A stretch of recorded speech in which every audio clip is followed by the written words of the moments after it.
Hello, this is Carlo Martuscelli, a health reporter with Politico Europe, and you're joining me today for a panel discussion on inequality in healthcare in Europe. A little over a year ago, the Commission President Ursula von der Leyen announced the creation of a European Health Union. But what's clear is that in terms of health, Europe remains deeply divided. Not just between different types of health systems, for example, national models versus insurance models, but also in terms of health outcomes. Here's a few statistics to illustrate that. A 2019 report from the Swedish Institute of Health Economics shows that in countries like Belgium and Iceland, the 5-year survival rate for colon cancer hovers around the 70% mark. Meanwhile, in countries like Romania, Slovakia, and Bulgaria, it's nearly 20 percentage points lower, at around 50%. Again, Eurostat data from 2018 shows that the per capita cancer death rates were highest in Hungary, Croatia, Slovakia, and Slovenia at around 300 per 100,000 inhabitants. That's all cancer, but we see that same statistic, that same pattern repeat over and over again, also in other disease types. So we're going to discuss the root causes of these issues, what the effects of the pandemic are, and how policymakers are thinking about tackling them. But before we start, a few housekeeping items. Please do ask questions via the SwapCard platform. Instructions are on the website, and for people in the room, you have instructions on your chair. And please do engage on social media at #PoliticoHealthcare.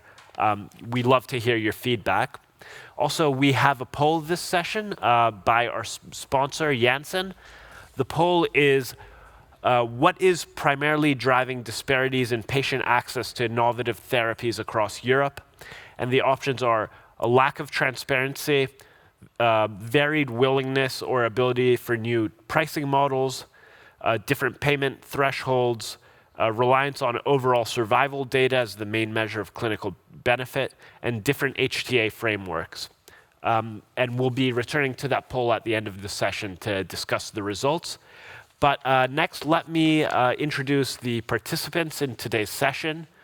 We have Mark Lawler, Associate Pro-Vice-Chancellor and Professor of Digital Health at Queen's University Belfast. Welcome, Mark. Thanks, Carlo.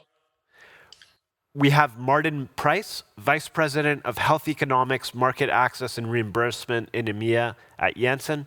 Hi, Martin. Good morning, Carlo. We have Stanimir Zarjev, Secretary General, Patient Access Partnership. Hi, Stanimir. And a little later, we'll be joined by Cristian Bușoi, MEP for the EPP in Romania. I believe Mr. Bușoi is going to join in about 10 minutes, so we'll be hearing from him soon. But before we dive into it, I like to start things off with a little lightning round. If I can just ask participants to keep their response brief in under a minute, and then we'll go into the longer response after that.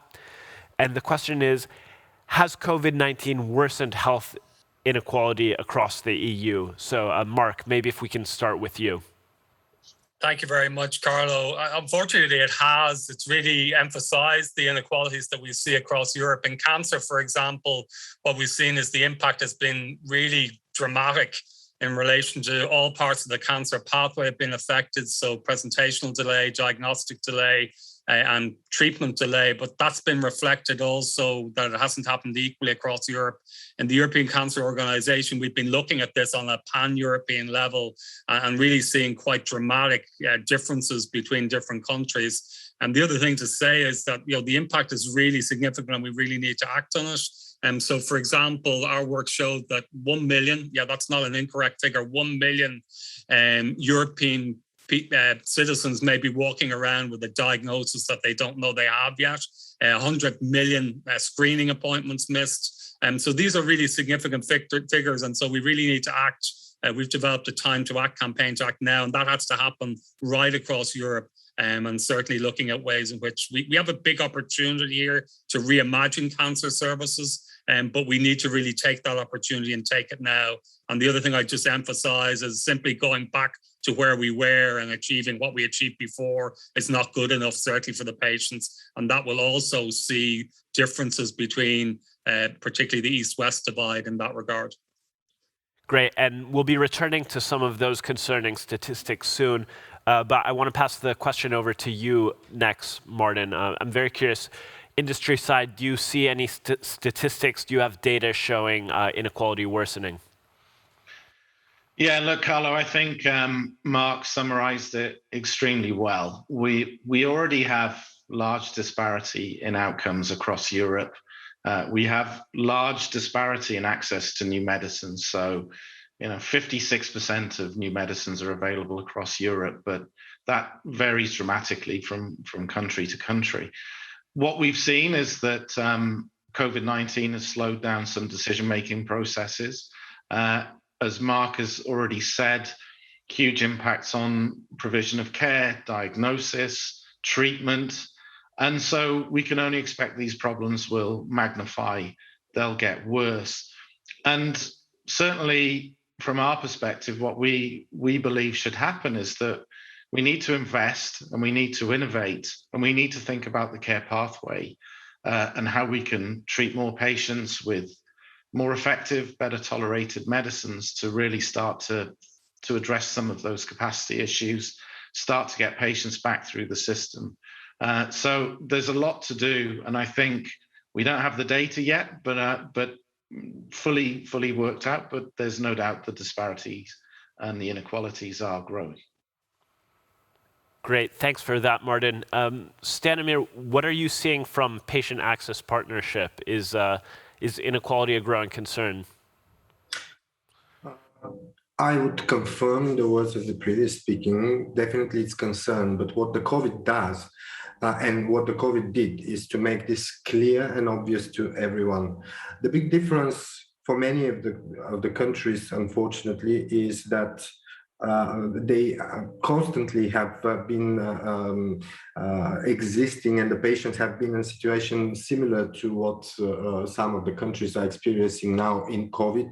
But COVID obviously made patients across Europe to suffer, and systems to clearly see what it is to have worsened access and inequalities of provision of services.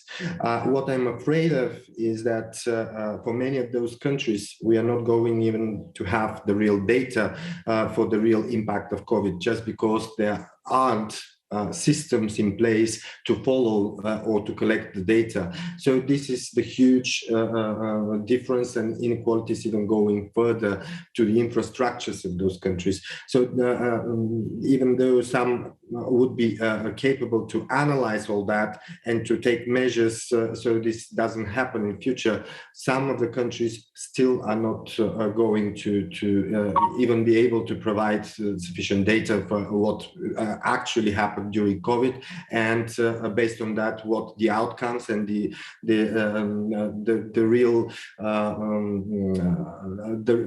real policy changes need to be done. So all this will be again in terms of just guessing and still good wishes at the end. And unfortunately, we have seen that before, and so we are not very positive for the outcomes of this crisis if we don't play it right on European level.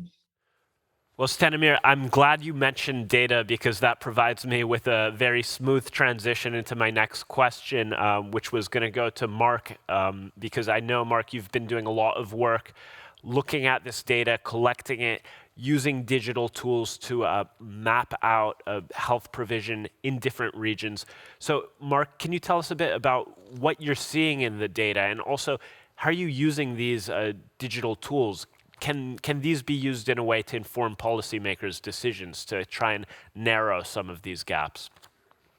Thank you, Carlo. And I'm also delighted that Stanimir brought up the issue of data. I'm a bit of a data geek myself, and we've been doing quite a lot of work, particularly looking at that impact of COVID on cancer across Europe, but also before that, looking at just the different inequalities. And really, if we're not getting access to data, and I'm going to be very precise here, if we're not getting access to data, then that is a crying shame, because we need to have that data to understand what's happening and also to use it to inform policy going forward. So really, this is a sort of a cry out to everybody. We need to be able to collect data on cancer incidence in countries. We need to be able to collect it in relation to the impact on COVID, on the presentational delay, on diagnostic delay, on treatment delay, because that's what's going to allow us to get out of this crisis. It's really important. Some of the work that we've done, for example, we've done a health economics study to look at the economic impact of colorectal cancer in Europe, looking at 33 different European countries. And what we found was really interesting, because it's not necessarily what you spend, it's actually the way that you spend it. And really, it's critically important that you have access to that information to allow you to make those decisions as to how best you spend what can sometimes be very precious resources. Can you elaborate on, sorry, Mark, can I just ask you to elaborate on that point about how you spend it? What do you mean exactly? And what is the best way to spend that very limited pot of money that especially some countries in Europe have? Yeah, I think you need to, we found that a number of countries, for example, were spending an awful lot on cancer medicines as opposed to cancer care in relation to hospital care, for example, and that wasn't necessarily converting into better outcomes for their patients. So I think you need to look at that sort of combination of what needs to be spent in the appropriate way, and really important, for example, having access in colorectal cancer to screening, for example, very important in relation to identifying cancer at its earliest stage, because one of the things we're worried about in the context of COVID, and colorectal would be a good example, is that if you get delays in diagnosis and also in screening, they will reflect in having much later stage presentation of the cancer when it's much more complex, when it's much more difficult to treat. And that will actually involve a bigger spend in that situation, but that spend won't be reflected in better outcomes. So we really need to be much more nuanced in terms of how we use the data to inform us what's the best way to spend our precious resources in order to achieve the best outcomes for our patients. This is critically important.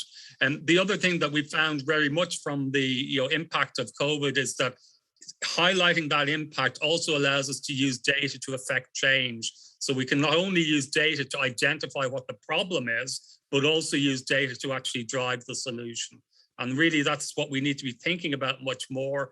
I'll ask this very simple question. We're now probably used in different countries in Europe to getting data on COVID-19 numbers every single day. As a cancer specialist, I would ask, why can't we get that for cancer, for example? It would be extremely useful if we were able to get cancer statistics every day in the context of understanding the disease more fully and using that information in terms of making better and earlier diagnosis, better treatment, and also ensuring a better quality of life for our patients. So one of the things I think COVID has done is shown us what we can do.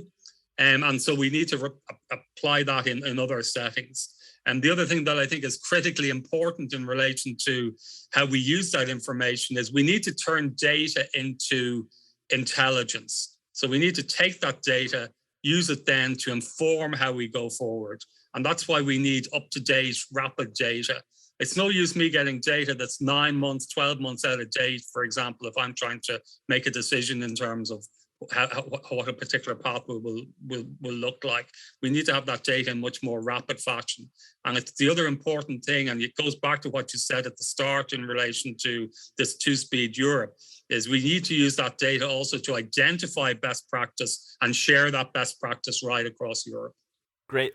Mark, I do want to return to that point you made of why don't we use this data and create these information panels like we do with COVID. But before I do that, I want to allow Martin a chance to respond, or at least a chance to have his say on that point you made that maybe we're spending, that money sometimes can be better spent in the care aspect rather than on expensive drugs. I wanted to know, do you see the same thing?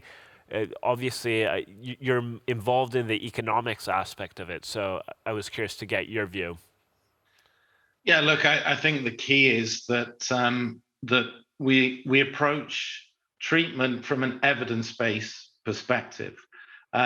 So, of course, in the management of care of patients with cancer, it's not just about a drug, and it's not just about other forms of care. It's about how you integrate that across the care pathway. So I think what we would like to see is a move more towards sort of value-based healthcare principles. In other words, that's where systems are organized around the patient. They're set up to deliver health outcomes. They're rewarded to deliver health outcomes. Data is collected on those most important relevant outcomes, and the care pathway is course corrected to achieve the objectives that you want to get to. Too much, I think, the healthcare system is incentivized and rewarded around activity. So moving more towards let's reward, let's incentivize the system around an integration of different elements of care to deliver patient outcomes, I think is the way forward. So I think treatment plays an important part in that, of course, but I think this is where as Mark said, data is incredibly important. It's incredibly important for a number of reasons. First of all, increasingly we're seeing very long potential survival rates in certain cancers, the hematology, for example. So by definition, when we have completed clinical trials, we're going to have to rely on intermediate or surrogate endpoints. So real-world evidence can be very useful to substantiate and address remaining questions in the real world to check that the promising start that you see when you launch a new product actually is delivered into real clinical care. So very important there. And I think also, as Mark said, real-world evidence is also important for gaining insights about the treatment, the overall survival, what's working in terms of treating these patients. And as part of that, just to add, I think another element to this that we need to think about is federation. In other words, having data that is able to talk to one another so that we can truly leverage insights from different sources and make sure that data is able to be collated so that we can really unleash the power of big data across multiple countries. Stanimir, I'd like to bring this conversation back a little bit on that key topic we mentioned at the beginning, which is the inequality in Europe. And I'm thinking really about the East-West divide here, but also we see very strong regional inequalities within countries. I just need to think of my own Italy, the difference between the North and the South, for example. Is it what it comes down to? Is the key issue here at the end of the day just which regions can pay more for medicines and for more expensive, newer medicines? Is that what's really driving the difference in health outcomes at the end of the day? Despite it's very important to have proper systems, proper data collection, etc., at the end we're talking about money. And when it comes to the table of the policymakers to deal with the available funds and how they distribute them, I must assure you that despite it might look that in some regions spending on medicines is higher than spending, for example, in prevention measures, it is the actual numbers. But what stays behind is still huge unmet patient needs and demand for medicines, especially innovative medicines and treatments. And you can see even the statistics that pharmaceutical companies are providing for availability of medicines and how they are planning their launch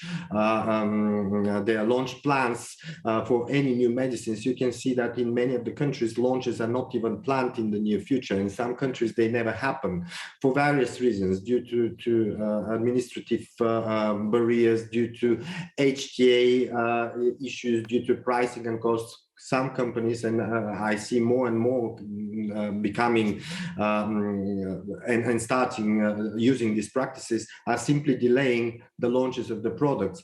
And even those who are launching their products, it's not sure that they're going to be in the near future utilized and used in those countries. So there's huge demand and huge gap yet unfilled in many of those countries, despite the budgets in absolute percentage might seem bigger and the expenditure for medicines might seem bigger. The real cost for that is that in Europe we have the so-called free market principles, which is a fantastic thing when we talk about consumer products. But when we talk about medicines, this is a huge barrier, especially for lower income regions and countries, because we are forced to be in a situation when the price of medical products and especially medicines is relatively similar throughout Europe, and it's expected that systems that are not so similar in terms of economic development and GDP to be covering almost similar drug prices, and to make sure that they reach every patient that might need them in an equal basis. Of course, this is not possible, and anyone could tell you, even without any economic knowledge and background. Of course, the current system in Europe puts the countries in a very difficult situation when they have to make decisions whether they are investing in medicines or some other parts of the healthcare system, and how they manage with the public and the demand that's coming from the public, but also from the healthcare communities. So this is a major issue, and I don't know how long Europe is going to neglect this issue and to defend the principle of free movement of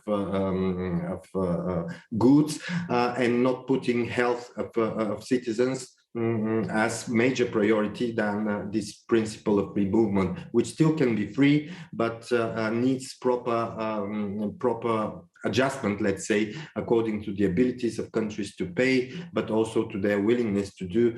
And I'm sure that there is a way forward. We simply have to find it. We saw that during COVID, such discussions happened, and that when Europe wants, we can find solutions. And these are probably the key differences and key learnings we have to learn from the COVID situation, why the system started working somehow, and so fast the European countries organize themselves, and why we are providing data on kind of a similar way, in a way that data is interchangeable and exchangeable between countries. And because there was a political will and public pressure, and because there was coordination between countries, and because they are doing exactly the same things at the same time, based on certain principles they have agreed. This we don't see in any other sphere when we talk about healthcare. So are we going to learn this lesson, and are we going to implement exactly the same approach in cancer, in any other diseases? Because this is the only way forward, I do believe. Coordination and solidarity principles should be better implemented in our healthcare systems, and we have to stop thinking in silos, in national dimensions, but the healthcare problem and issue is our common issue, regardless where we live. Great. Yes, it's certainly been impressive what the EU has been able to achieve, under the pressure of necessity. But I guess the big question is whether we can continue that kind of cooperation outside of the pandemic. Before we address that, I'd like to welcome Christian to the panel. I want to go over to you next. It's great to have an MEP from Romania and also someone who was the rapporteur for the EU for Health file. Christian, do you think the EU can be a driver in reducing health outcome inequalities between different countries, or does ultimately the impetus have to come from the member countries themselves, and at most the EU can play a kind of coordinating role? Thank you so much, and sorry for the slight delay. I was chairing the Industry, Research and Energy Committee, and the Research is an important issue for the healthcare, and we put a lot of emphasis on research in healthcare. And of course, Horizon Europe has a very strong strand on research in healthcare. I believe that it should be both ways. First of all, of course, without the European Union input, without the European institution positive pressure, maybe in some member states, the situation will not change.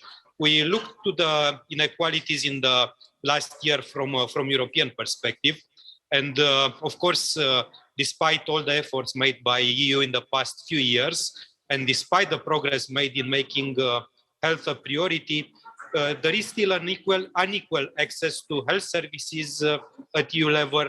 And unfortunately, some of these inequalities are widening, not only across countries, but also across population groups within each country.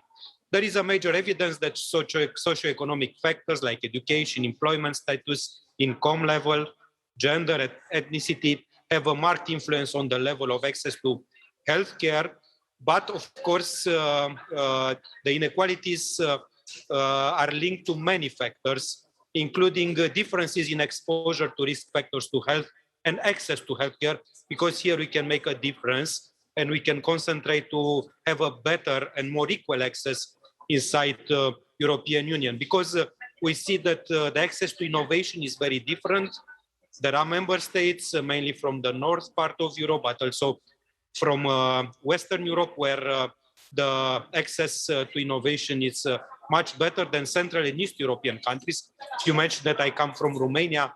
Here, despite real and genuine progresses in the last year, there is still difficult access to some of the innovation. And also, of course, what COVID-19 just showed us, what revealed us is that we have a lot of inefficiencies in our health sector. And of course, the shortage of medical personnel, the shortage of medicines. In vaccination, I can say that because of the intervention of European institutions, because of the solidarity, the access was quite equal inside European Union. It was a very important lesson that when we act from the European institutions, we could achieve less inequalities and more solidarity. I would say finally that, of course, a lot is related to the investment in the healthcare. And here, of course, in some European countries, and especially Central European countries, maybe also some Southern countries, the general government expenditure on health is less than 7% of GDP, which is the European average. So we have to improve the situation in this area. Also, it's not easy. It's clear that some of the budgets are not easy to be increased. It depends a lot of the economic situation on the percentage of the GDP, which is general budget of a country. But of course, we should put pressure from European institutions that the situation will improve in this area. I was the rapporteur and I am the rapporteur for you for health. And finally, I would say that here one of the focus, of course, beside making European Union health systems more resilient, beside concentrating on prevention, beside increasing our role at the international level, was also, besides cancer, one of the main priorities of European Union now, and the EU for Health, Horizon Europe, Digital Europe has cancer as an important focus, but also reducing the inequalities. This is one of the main objectives of EU for Health, the health program of European Union for the coming years. Great. Thank you for that, Christian. You mentioned a lot of the activities that the Commission and the Parliament are undertaking in the sphere of health. I wanted to ask you about one proposal that was made by the Health Minister of Malta, Chris Fern, at our panel yesterday, where he suggested that joint procurement of medicines should continue even after the pandemic ended and should be extended into new areas like rare disease drugs and cutting-edge medicines. I mean, we were discussing earlier in the panel that ultimately a big source of inequality is companies' differing ability to pay for drugs. Obviously, countries in the East maybe don't have the same financial resources that countries in the North or West of Europe do. Would joint procurement be a way to smooth over these inequalities by, giving some of the purchasing power of the North of Europe, for example, to the East and to the South? I believe could be a solution to have a common purchasing, common procedures is not a new idea. It was discussed in the past, and it was also discussed in the context of hepatitis C treatments and rare diseases treatments, where it's very difficult for some member states to purchase. And if you have a much more number of patients, of course, maybe the negotiations and the partnership that we have to have with the pharma industry to reward innovation, but in the same time to take into account the sustainability will be much clear. It was a successful attempt in the Benelux area. Romania and Bulgaria, and I'm happy to see Stanimir, I'm happy to see also Mark in this panel. Romania and Bulgaria also had an attempt to purchase together some very important medicines. But the first successful attempt was the common purchase, the common agreement, the common negotiation done by European Commission for COVID vaccines. And this is a clear success, gave us the best conditions. We had available these vaccines. First, it was a little bit difficult to have the necessary quantity, but now is a huge success for the European Union, for European Commission, for all member states. And from this lesson, I totally agree with the Maltese Minister of Health that we should continue to build on this success. Maybe it's not easy to do it at the same level for a lot of medicines, but we should start to think in this way. And if not all the 27 EU countries, because we have the legal framework, but there is a voluntary approach, and sometimes not all EU member states are ready to go in this direction, at least at regional level. Great, Martin. European Parliament internet sometimes is not the best. I hope it works. Oh, no, we hear you loud and clear, and we can see you very well too. Martin, I want to give you a chance to respond there, not just to the joint purchasing, but maybe to the idea that the industry should be somehow incentivized or maybe penalized in the case when it doesn't do it, but somehow we should be looking at how quickly drugs can enter a market after they're approved, and how quickly the industry is able to reach maybe markets where it takes a longer time for drugs to arrive. Do you think there should be incentives attached to that, or do you think companies should be penalized if they say only launch in Germany and don't launch in Romania, for example?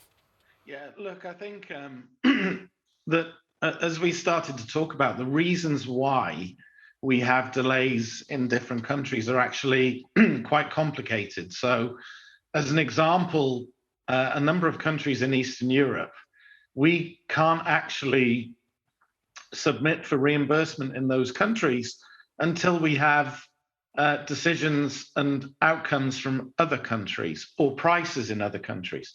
So the way those systems are working inherently builds a frustrating delay into the time to patient access. So we have to look at the root causes here. Now, we have to work on, I think, trying to make sure that we can get reimbursement decisions made at the earliest possible point across Europe. So take a look at Germany. I mean, they make medicines available immediately after EMEA approval, and then we go back 12 months later with a full pricing and reimbursement discussion. Works very, very well, gets patients early access. And I think with diseases like cancer, if we're having delays of up to 1,000 days, you think of all of the patients who couldn't afford to wait for those new innovations. So we have an issue in the process. I mean, I can speak for my company, and I can say that we really do set out to try and make sure we can reach as many patients as we can. That's what we want to do. So we're very happy to work with the system to look at opportunities to reduce delays, to speed the process up, and to make sure that we can get patients access as soon as possible. Whether or not you need incentives, I'm not so sure, but I think there should be a way of at least explaining and shining a light on reasons for delays. So is it the company who are failing to submit when they should, or is it the slow process?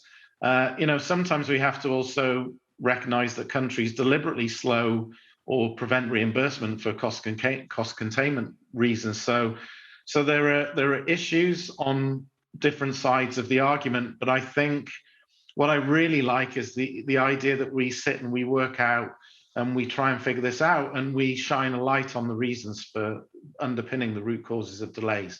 So I think there's a great opportunity, Carlo, to work together on this, actually. Great, thank you. I'm aware we're reaching towards the end of our discussion.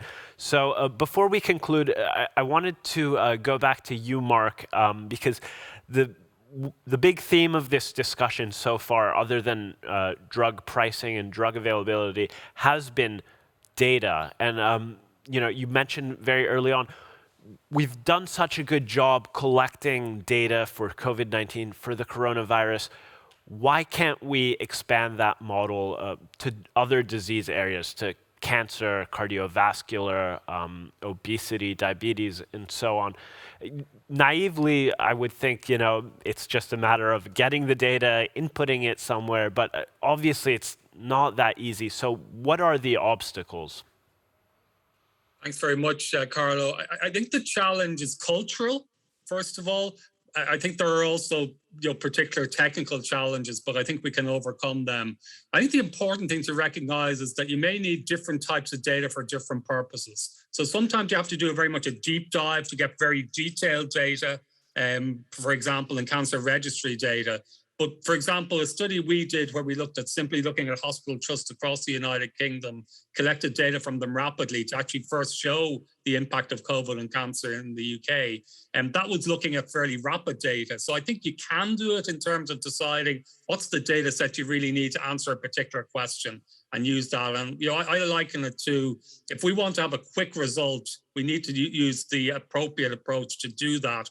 Otherwise, for me, trying to fight COVID and cancer is like having one hand behind my back.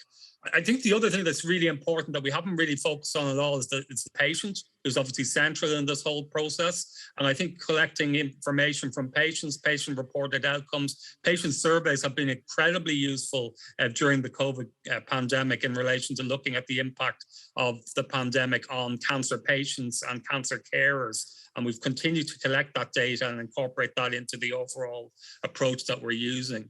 And the other thing that Christian said that I think is really important is that research is really vital in this regard. I hope that last year we published a paper that I hope puts to bed finally the notion that research is some sort of an add-on that we might like to have. Research is a critical component of cancer care. We've now shown that patients who are treated in research-active hospitals have better outcomes than those who are not. So hopefully that puts to bed the thing that cancer research is sort of just an add-on. It's critical to how we deliver the best possible care for our patients. The other thing is, sharing that data is really important in terms of the data that we've talked about, the different types of data, ways in which we can share right across Europe. So we can look at patterns, we can look at identifying what best practice looks like, and then we can adopt that across Europe. We need to work together as Europeans in this regard. And one of the things I'm really encouraged by, which Christian said in relation to the EU for Health initiative, is it's starting to look at moving away from the notion that cancer is just a national competency, that cancer is not an EU competency, and health is not an EU competency. I wish that that particular statement was just put in the dustbin of history, because really COVID has shown that we have to work together in order to achieve what we've achieved in relation to for example, vaccination. Great, Mark. Thanks so much for that. I think one thing to think about as we walk away from this discussion is just realizing,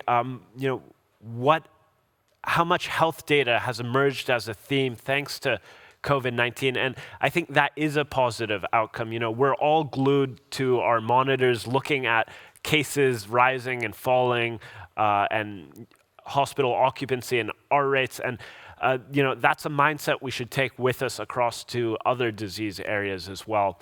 I want to briefly touch on the poll before we say goodbye. Just as a reminder, the question was, what is driving disparities in patient access to innovative therapies across Europe? And actually, 40% answered something which we didn't really touch on, which is lack of transparency in decision making. But I suppose that does also connect with data in a sense.